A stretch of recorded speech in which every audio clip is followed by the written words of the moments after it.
quelqu'un peut se tourner et dire à son voisin, Dieu a un message pour toi.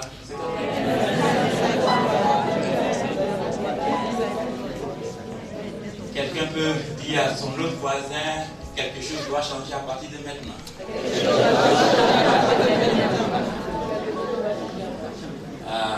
Je pense que je ne dérange personne par mon accoutrement. La Bible n'est pas simplement un livre religieux. C'est le manuel de Dieu pour la gestion de la vie sur terre. Et nous observons malheureusement que la Bible est considérée par beaucoup comme un livre d'église, un livre religieux. La Bible n'est pas seulement un livre religieux, c'est la notice de Dieu, c'est le manuel de Dieu pour réussir sa vie sur la terre. Le livre que je vous propose est Daniel 6, 18. Le roi se rendit ensuite dans son palais, il passa la nuit à jeun, il ne fut point venir de concubine auprès de lui, et il ne put se livrer au sommeil. Le roi se leva au point du jour avec l'aurore, et il alla précipitamment à la fosse au lion. En s'approchant de la fosse, il appela Daniel d'une voix triste. Le roi prit la parole et dit à Daniel, serviteur du Dieu vivant, ton Dieu que tu sers avec persévérance, a-t-il pu te délivrer derrière? Nous allons exploiter ce texte-là, établir la relation avec les affaires, et nous allons établir comment Dieu impacte les sociétés par la vie d'un professionnel. C'est important. Parfois dans les entreprises, on persécute les chrétiens. Pourquoi? Pour leur qualité ou pour leur médiocrité. Mais parfois c'est souvent à cause de leur médiocrité, malheureusement. D'accord, mais Daniel, lui, il a été persécuté à cause de sa qualité. Je souhaite que certains d'entre vous soient persécutés à cause de leur qualité. Alors Daniel est né dans la fosse au lion. Regardez ce que ça va créer. Il est un étranger, un esclave, dans un pays étranger, la première puissance d'alors. Mais on met un esclave, un serviteur en prison. Et regardez les répercussions. Le roi passe la nuit à jeun. Un esclave. C'est pas son fils. Il ne fut pas venir auprès de lui de concubine. Des rois vicieux. Il ne fait pas venir de concubine. Il ne peut se livrer au sommeil. Attends, comment un esclave ni la mort va empêcher un roi de dormir? Il ne va pas dormir. Il se leva au point du jour. Waouh, il ne fait pas la grâce matinée. Et puis il va à la fosse au lion. Il appelle d'une voix triste. Et regardez comme il s'abaisse, le grand roi. Et puis, observez l'appellation de Daniel. Il dit Daniel, serviteur du Dieu vivant. Mais lui là, c'est un polythéiste, il a un multithéiste, il a une multitude de dieux dans son pays. Il ne connaît pas le Dieu de Daniel. Daniel même n'était pas à côté de son Dieu. Mais il appelle Daniel serviteur de Dieu vivant. Comment il sait que Daniel sert-il le Dieu vivant? Et puis on continue, il dit le Dieu que tu sers avec persévérance. Comment est-ce que Daniel servait Dieu avec persévérance? Comment est-ce que lui le sait? Il ne va pas dans l'église de Daniel, il ne va pas à la synagogue avec Daniel. Comment est-ce qu'il voyait que Daniel était d'abord un serviteur de Dieu, que le Dieu de Daniel était vivant? Comment est-ce qu'il sait ça? Et comment est-ce qu'il voit que Daniel sert Dieu? Il n'est pas avec lui dans la même paroisse, pas dans le même temple. Comment est-ce qu'il sait ça? Qu'est-ce que Daniel a fait? Qu'est-ce qu'il voit chez Daniel qui fait qu'il appelle serviteur de Dieu vivant? Et qu'en tant que roi, il se soumet à toute cette corvée. Qu'est-ce qu'il a fait? Alors si on lit le texte, on va voir pourquoi. Comment est-ce que Daniel, un esclave dans un pays étranger, a pu avoir un tel impact sur le souverain? Le texte nous donne les explications. Premièrement, il est écrit que lorsque le roi a interrogé les jeunes qui devaient être à son service à Babylonie, il a trouvé que Daniel était 10 fois plus intelligent que tous les autres. 10 fois plus intelligent que tous les autres. Deuxièmement, lorsque les adversaires de Daniel complotaient contre lui, ils ont fouillé dans les affaires de Daniel, dans son travail. Ils n'ont pas fouillé dans ses activités d'église. Ses concurrents ont fouillé dans ses activités professionnelles. Et Daniel, il était le chef du district de Babylone. Donc la troisième personnalité de l'Empire. Et les gens vont faire des investigations dans ces dossiers professionnels, administratifs. Ils n'ont trouvé aucune erreur. C'est ce qu'on appelle l'excellence. Pas de faute. Je vous dis, il ne s'agit pas de ce qu'il fait à l'église. Il s'agissait de ce qu'il fait dans son travail. Ils n'ont pas trouvé de faute. Plus tard, lorsque le roi avait un songe que personne n'arrivait à expliquer et que les sages étaient mis à mort, c'est Daniel qui a demandé qu'on arrête l'exécution, n'est-ce pas, des sages. Et il est intervenu pour leur trouver la solution. Et Daniel a dénoncé un complot contre le roi. Donc, l'excellence dans le travail de Daniel faisait que le roi avait un intérêt à ce que Daniel soit vivant. En fait, le roi ne se mettait pas en peine du Dieu de Daniel. Il s'est privé de sommeil parce que Daniel était important pour la bonne marche de son empire. Si Daniel meurt, son empire s'affaiblit. Son empire s'affaiblit. C'est pour cela qu'il était triste. Daniel était important pour la survie de son empire, pour le soutien de son pouvoir. Et c'est ce qui l'intéressait. Homme politique, homme d'affaires, par son travail, peut influencer, impacter toute une nation et glorifier son Dieu. Mon désir pour chacun de vous aujourd'hui, c'est qu'on trouve de Daniel parmi vous. Amen. Les chrétiens sont forts pour faire des prophéties, pour faire des théories. Mais lorsqu'il s'agit de trouver des gens comme Daniel pour résoudre des problèmes pratiques qui concernent une entreprise, qui concernent une région, un État, waouh, on ne les voit plus. Mon désir aujourd'hui, c'est qu'après ces enseignements-là, chacun considère que là où il est, dans son village, dans sa région, dans l'entreprise, il doit s'imposer à son patron, à ses collaborateurs. Pas parce qu'il a une grosse croix, comme l'a dit l'homme de Dieu tout à l'heure, mais parce que la qualité de son travail, à cause de son Dieu, fait la différence avec les autres. Amen. C'est notre désir, pour nous et pour chacun d'entre nous. Et c'est pour cela que nous allons dérouler ce thème-là. Alors, pendant que Daniel se distingue comme ça, et nous verrons que d'autres personnes se sont distinguées dans la Bible comme ça, voici ce que nous remarquons lorsque nous observons les chrétiens au travail. Constat laxisme, absentéisme, négligence, paresse, manque d'efficacité et de productivité. Parfois, beaucoup de fois, peu de résultats.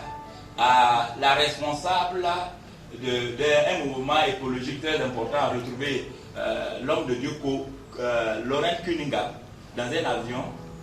Elle lutte, n'est-ce pas, pour la sauvegarde de la planète. Et puis le monsieur lui a demandé, mais comment ça va? Est-ce que l'état de la planète est meilleur?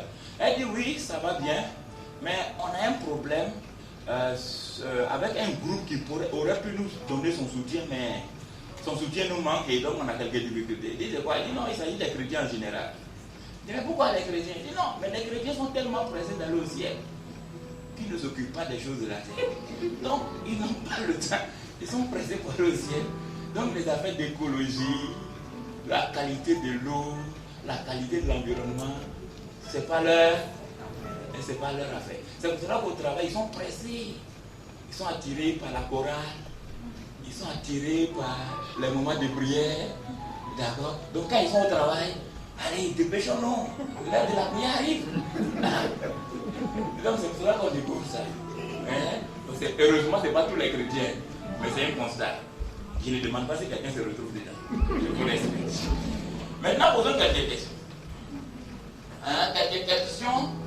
Quand est-ce que vous vous sentez soulagé et heureux dans les 7 jours de la semaine? À votre arrivée sur votre lieu de travail ou à votre départ de ce lieu?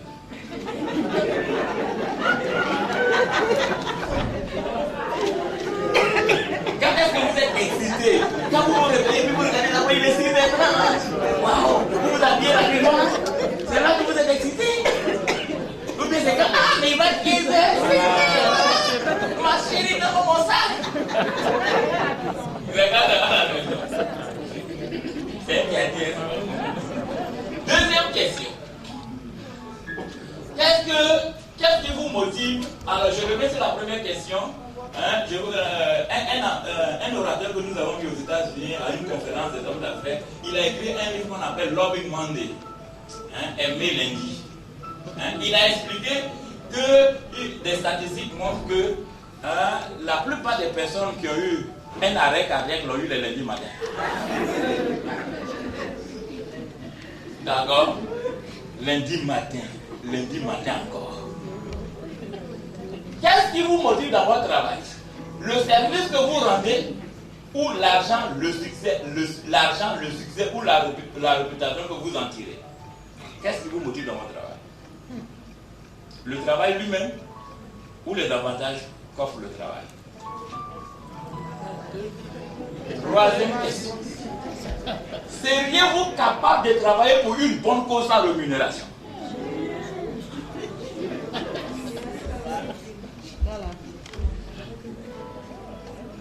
Serez-vous capable de travailler pour une bonne cause sans rémunération? Je vais vous faire observer que un des éléments qui a le plus milité à l'élection de Barack Obama, c'est le temps qu'il a travaillé pour la communauté de manière bénévole. C'est une observation. Lorsque vous êtes confronté à des difficultés de travail, à des conditions de travail difficiles, et que vous savez que vous pouvez contribuer à améliorer la situation, considérez-vous que cette situation est un défi à relever qui s'impose à vous, ou bien recherchez-vous une situation moins contraignante? Vous vous retrouvez auprès d'un patron difficile, mais dans un projet tellement important pour la nation. Mais le patron, il est difficile. Le travail est contraignant. On prend des risques, c'est ingrat. Vous pesez l'importance du travail. Mais en même temps, vous pesez les conditions difficiles. Et puis vous avez la possibilité d'aller ailleurs. Vous restez parce que c'est important, vous vous sentez utile, ou bien vous partez pour vous sentir en repos. C'est une question à laquelle il faut donner la réponse. Et ça détermine quelque chose. Ici, on pourrait poser la même question.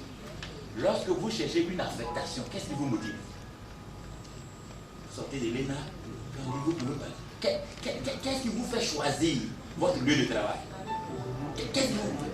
Le profil de carrière, l'argent, ou bien le sentiment de savoir que vous pouvez apporter quelque chose quelque part? Ça là, ce n'est plus à la mode. Mais ça aura son importance. Travaillez-vous pour vivre ou bien vivez-vous pour travailler?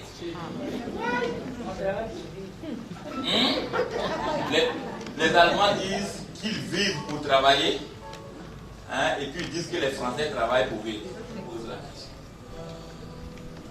Est-ce que ces questions interpellent quelqu'un? Je souhaite que ça nous interpelle et que déjà ça nous permet de réfléchir sur comment nous considérons notre travail. Parce que s'il s'agit de donner des principes sans savoir d'où viennent ces principes, où est-ce qu'on s'en va, à la limite on n'a pas besoin d'être chrétien. Ça s'enseigne dans les grandes écoles. N'est-ce pas? Notion de boulot. Nous allons définir maintenant, faire une nuance entre la notion de boulot. Voilà comment nous concevons le boulot par rapport au travail. Le boulot, dans le cas où la personne perçoit son travail comme un boulot, alors le travail est une corvée. Le travail, c'est un mal nécessaire. Dans son travail, il recherche la position par rapport au service. Il recherche un gain, même lorsque ce gain-là n'a pas de contrepartie de travail à fournir. C'est là où on entend, c'est toi qui m'as mené ici.